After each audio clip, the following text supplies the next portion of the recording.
শক্তি আছে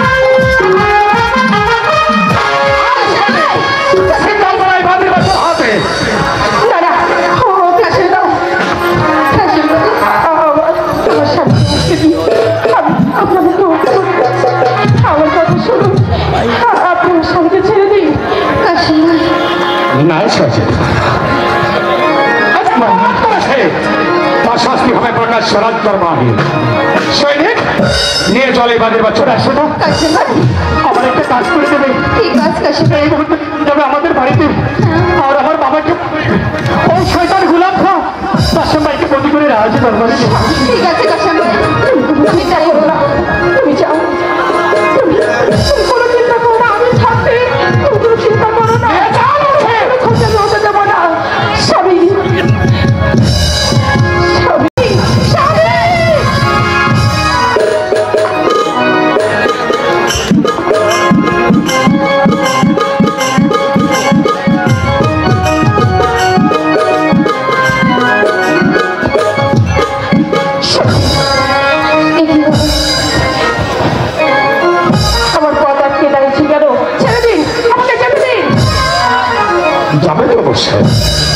জামাজ করবে তুমি আমার দুটি কথা শোনো কি কথা বলুন আমাকে প্রতিশ্রুতি দিয়েছে আমি গর্জন জয় লাভ করতে পারলে তোমাকে আমার সাথে সবই যাবে। তাই তো আমি প্রতিশ্রুতি রক্ষা করেছি। সেই পর্যায়ে তুমি আমাকে স্বামী বলে গ্রহণ করবে। আপনার কথা শুনে আমার খুব হাসি পাচ্ছে। প্রথমত প্রতিশ্রুতি আপনাকে আব্বা হুজুর দিয়েছে, আমি দেইনি। আচ্ছা, আপনাকে একটা প্রশ্ন করছি, প্রশ্নের উত্তর কি দেবে? তুমি শাহজাদে মালা একটা প্রশ্ন করবে, তুমি আমাকে হাজারটা প্রশ্ন করতে পারো, কারণ প্রত্যেকটা প্রশ্নের জবাব দিতে আমি বাধ্য। আচ্ছা বলুন তো, আপনি কখনো বাদল দেখেছেন? মনে হয় তুমি আমাকে অপমান করছো। শোনো শাহজাদে মালা, তুমি আমাকে যতই অপমান করো, তিরস্কার করো, আমি তো তোমাকে ভালোবাসি, জানো। কিন্তু আপনি আমাকে কোনোদিন পাবেন না, কারণ বাদলের গলায় কখনো মুক্তোর মালা শোভা পায় না। আপনার সঙ্গে ভালোবাসা এবং সাধু করা কোনোটাই আমার পক্ষে সম্ভব নয়। তাহলে আপনি এখান থেকে চলে যান। শোনো শাহজাদে মালা, ওই বাজির বাচ্চা এবং কাশেমের নামটা তুমি তোমার হৃদয় থেকে মুছে ফেলো, কারণ আমি চাই না আমার সম্মুখে মধুগন্ধে যে ফুলফুটে উঠেছে এই ফলের গন্ধটা অন্য কেউ ভোগ করুক। আপনি আমার ভালোবাসা পাবেন না। আপনি আমার তোমার শুনতে চান আপনি আমার কি পাবেন? পাবো। তাহলে আপনি আমার ভালোবাসার বদলে আমার কথাটা শোনো, বলুন। আমি যদি ইচ্ছে করি এই মুহূর্তে জোর করে আমি সবটুকু আদায় করে নিতে পারি, কিন্তু আমি কেন নেবো না তা তুমি জানো। কেন? কারণ আমি তোমাকে আমার মন প্রাণ দিয়ে ভালোবাসি। আপনাকে আমি মনে প্রাণে ঘৃণা করি, আপনাকে আমি ভালোবাসি না। কেন তুমি আমাকে ঘৃণা করবে? আমার মাঝে এমন কি নেই যার কারণে তুমি আমাকে ঘৃণা করবে? আপনার মাঝে কি আছে না আছে সেটা আমার জানার বিষয় নয়, কিন্তু আপনাকে আমি ভালোবাসি না। আপনি আমাকে কোনোদিন পাবেন না, প্রয়োজন পেতে পারেন আপনি আমার ভাইজান।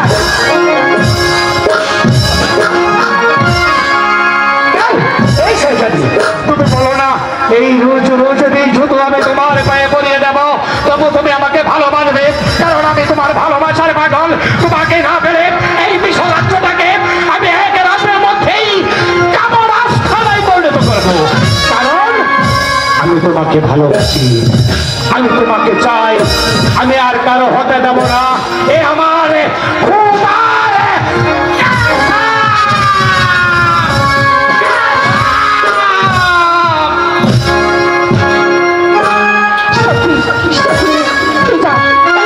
আমার শ্বশুর কাছে যা, আমার শ্বশুরকে গিয়ে বল আমার স্বামীকে যেন মুক্ত করে।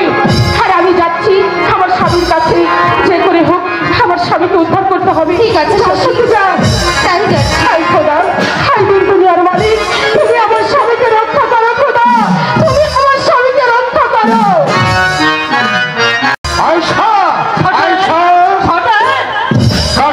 এখন পর্যন্ত স্কুল থেকে ফিরে আসছে না। সেদিন শিবধরা গোলাম খা সেই গিয়েছিল, তবে কি আমার কাছেমের কোনো অমঙ্গল হয়েছে?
মেহেরবানি করো খোদা, মেহেরবানি করো।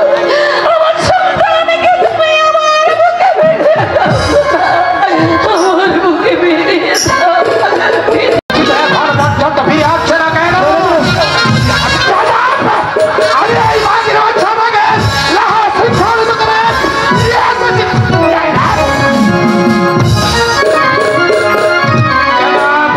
আপনি আর বিচার করুন। আমি ওকে লাহা শিক্ষানিত করে চাবুকে মারতে মারতে নিয়ে এসেছি। আমি আপনার রাজ্য দরবারে, আপনি তার বিচার করেছেন।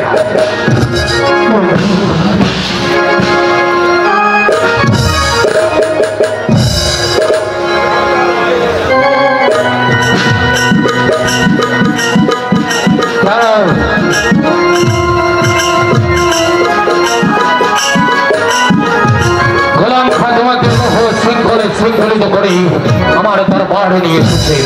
আমি নিজ হাতে তোমাকে মুক্ত করে দিলাম। এবার আমার প্রশ্নের উত্তর দাও, সে যদি মালাকে কি তুমি সত্যি ভালোবাসো? আমি শাহজাদি মালাকে সত্যি ভালোবাসি। আমার সম্মুখে দাঁড়িয়ে কথা বলতে তোর জিভটা আরত হয়ে এলো না? বামন হয়ে তুই আকাশের চাঁদ ধরার চেষ্টা করছিস?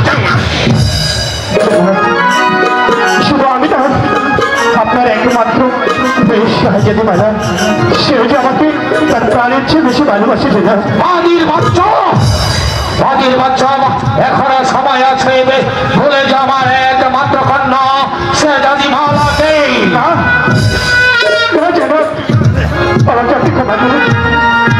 আমি কিছুতেই মালাকে বলতে পারবো না জানা। এখনো সময় আছে, ভুলে যা শাহজাদি মালাকে। আমাকে ক্ষমা করুন জানা। গোলাম খান, আমার যাব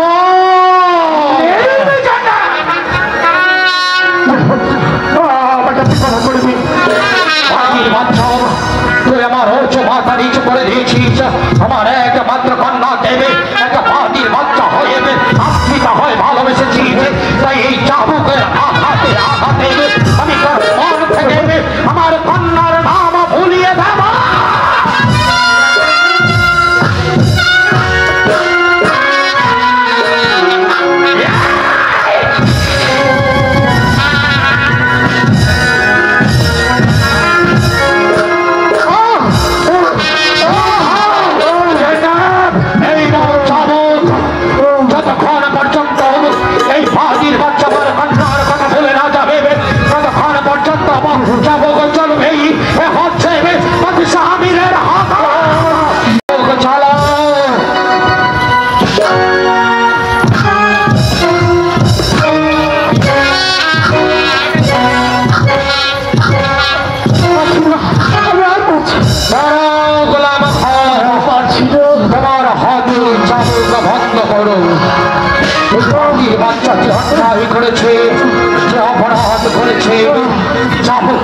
শাস্তি যথেষ্ট নয়, ওর শাস্তি হবে বড় ভয়ঙ্কর,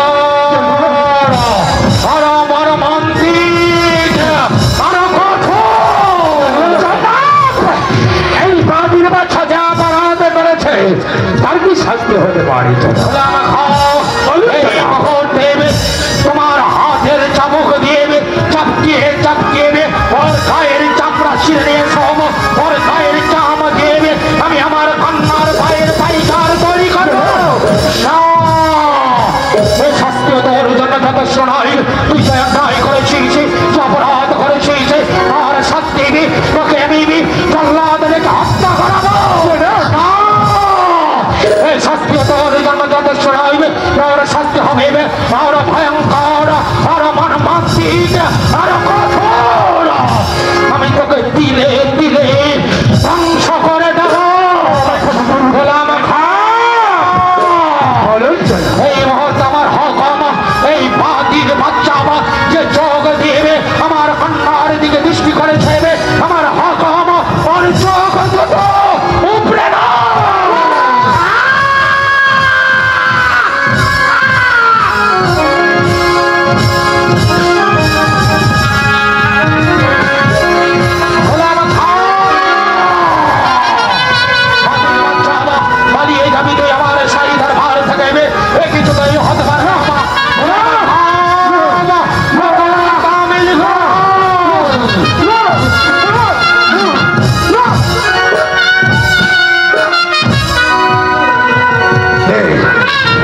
শয়তান, তোকে একদিন বলেছিলাম না সেবার সারা গরম থাকে ফেলে করার শাস্তি দাও। আমি তোকে কড়াই গন্ডায় বুঝিয়ে দেবো। এবার দেখতে পেরেছিস তাহলে কেন আবু কাসিমকে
আজ শুধু আমার একমাত্র সন্তানের অনুরোধে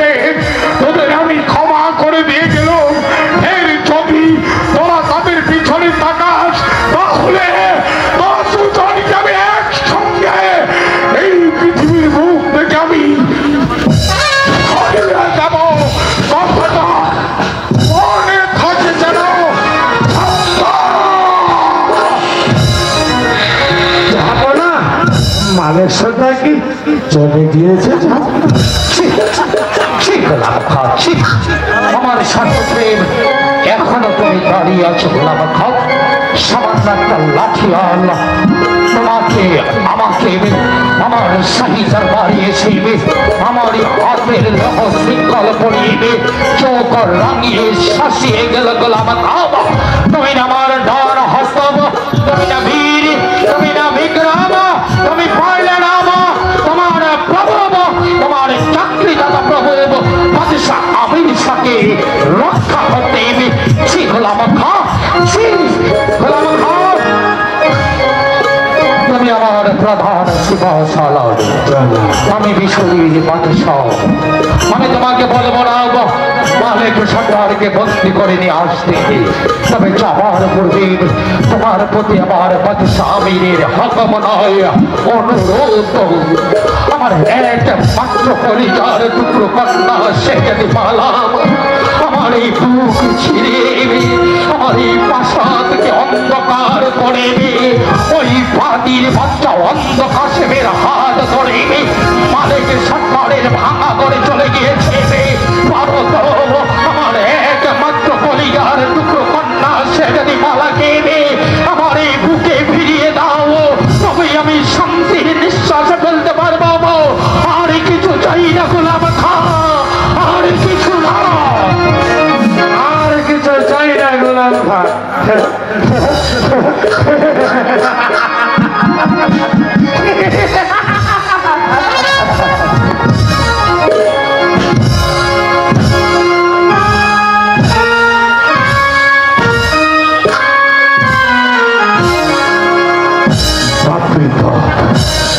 মালিক সরকারের দেহে এত শক্তি আমার চোখ দুটো বেঁচে দিয়েছে। কেন্দ্রীয় মানুষ আমির, তুমি কি মনে করেছ এই শিব সমাজ গোলাম খান জন্ম হয়েছে তোমার গোলামি করার জন্য?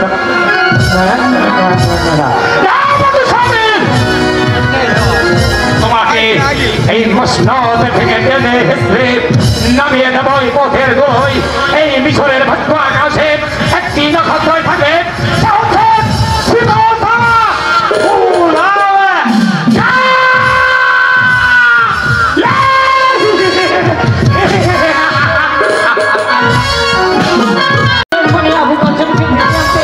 কিন্তু এখনো কি আসছে না? আমার মন কিছুতেই মানছে না। না না, আমি সময় নষ্ট করবো না। আমি খোদার দরবারে তোমার তলে বসে থাকবো। আমার সামনে আমি যতক্ষণ না আছে আমি খোদার দরবারে আমি পারিনি তোমার সন্তানকে সুস্থ অবস্থায় তোমার কুলে ফিরিয়ে দিতে।